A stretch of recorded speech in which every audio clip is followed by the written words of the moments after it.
Welcome to the Digital Marketing News. I'm Tiffani Allen. And with your first story this week, I am Joshua Nite. Yes.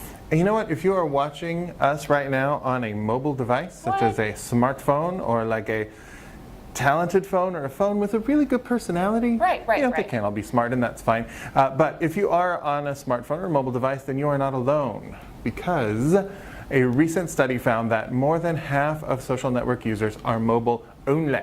Oh, I'm one of those. Yes. You're only mobile? Only mobile. No desktops? No. Okay, so this is a trend that started this year. 51.7% are mobile only. It's predicted to continue to rise over the next 2 or 3 years.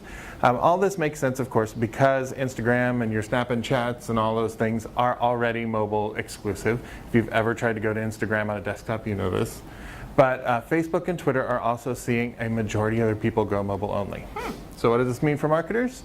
If you're going to run an ad on one of these mobile platforms, it better lead to something that is mobile optimized, that looks good on the phone. Right. Check your mobile previews. It's important.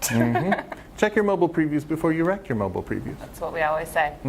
Hey, you know what? There's another study that happened. I love studies. I know. This one's from the IAB.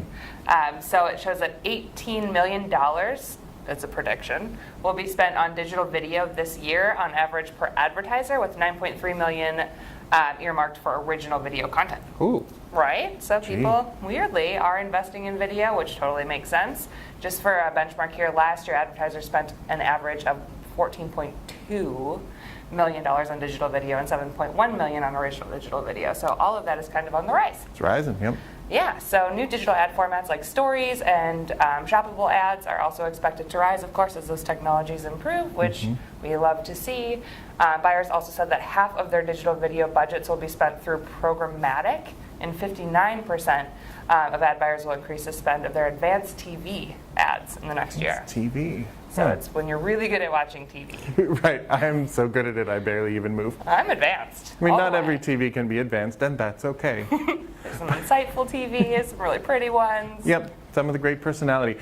You know, speaking of things that have a great personality Go on. and are also on the rise, hashtag client LinkedIn engagement is on the rise right now. So this is a report that came out from Microsoft, who owns LinkedIn.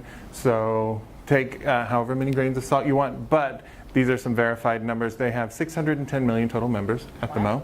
Of that, it is estimated by third parties that about 153 million of those are monthly active. Wow. So that's, you know, not a huge percentage, but it does beat the number of monthly active users on Twitter.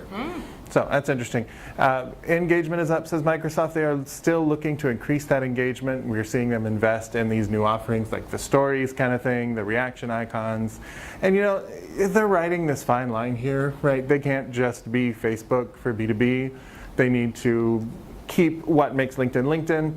So there's going to be some development on this. I say keep an eye on it, and it's definitely, if you're B2B and you're not on LinkedIn right now, then I think you're making a mistake. Just go on there, see what happens. Link some ins. Speaking of B2B and social, As I was. as you were, there's a new B2B content 2019 study from Walker Sands. Loving it. That shows that 98% of B2B brands recognize content's performance justifies its cost, and that's across industries. Hey, yay, we love that. But there is a recognized urgent need to improve content marketing tactics kind of overall. For sure. Making sense. 63% of B2B marketers identified social as a primary content category for attracting new customers. And 58% said social would be their primary category for engaging existing customers as well. Makes sense. Which was beat only by website content in terms of engaging existing customers. So totally makes sense. Their top goals, of course, are boosting sales and conversions, building relationships with new customers, and increasing brand awareness. We should all increase our internal awareness a little bit, I feel, too. Absolutely. But that leads right into, though, there was this great report from Kantar Media that they surveyed 5,000 connected consumers. The best kind? Yeah, that either means that they're very digital or they're in the mafia. We're not sure which. Could be both. But they were asking, what brand information sources do you use? What do you use to get info about a brand? And which ones do you trust? So that classic conundrum there. So of those, the bad news for marketers is only a third said that they were using advertising as a source for brand information. And of those who were using it, only a third said that they trust it. Fair enough. So we're like a third of a third in there. The most used sources I thought was interesting. So the internet just the whole thing. The whole thing. Yeah, and websites. Friends and family. Yeah. Makes sense.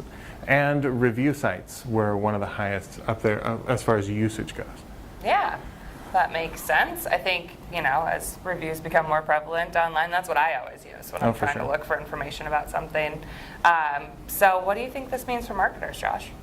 Well, I think it's interesting, though, the most trusted sources, the friends and family were the most trusted, and then review sites, but then the company website is on there at number 3, so more than half of people.